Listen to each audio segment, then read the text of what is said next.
एका 4 वर्षीय चिमुकलीवर बिबट्याने जेव्हा हल्ला केला तेव्हा तिची गर्भवती चुलती आपला जीव आणि गर्भातल्या बाळाचा विचार न करता त्या चिमुकलीच्या रक्षणासाठी आईसारखी धावून गेली. पुढे नेमकं काय घडलं संपूर्ण व्हिडिओ पाहण्यासाठी तुम्ही आत्ताच या SS मराठी न्यूज या चॅनेलला सबस्क्राईब करा आणि अपडेट देखील राहा. अंगणात खेळत असलेल्या पुतणीच्या ओरडण्याचा आवाज ऐकून तिने मागे वळून पाहिलं आणि त्या क्षणाने तिच्या काळजाचा ठोका चुकला होता. बिबट्याने त्या चिमुकलीला मानेने पकडलं होतं आणि ती वेदनेने विळत होती. जेव्हा या बिबट्याने पुतणीवर हल्ला केला होता तेव्हा चुलतीला काही सुचलं नाही, पण नंतर तिनं धैर्यानं स्वतःला सावरलं.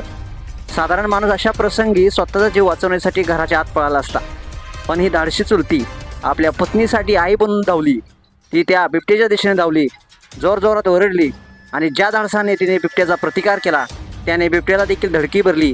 बिबट्या देखील भेदरला. त्या आईच्या आयुष्याने भयभीत झालेला हा बिबट्या चिमुकलीला तिथे सोडून पळून गेला.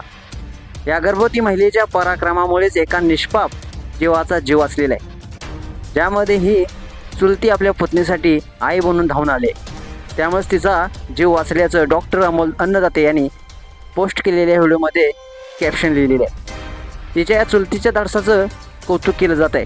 अशा घटना आपल्याला दाखवतात की माणसामध्ये प्रेम, धैर्य आणि संकटाचा सामना करण्याची ताकद खूप मोठी असते. तुम्हाला जर हा व्हिडिओ आवडला असेल तर जास्तीत जास्त शेअर करा आणि आपल्या SS मराठी न्यूज या चॅनेलला सबस्क्राईब देखील करा. धन्यवाद.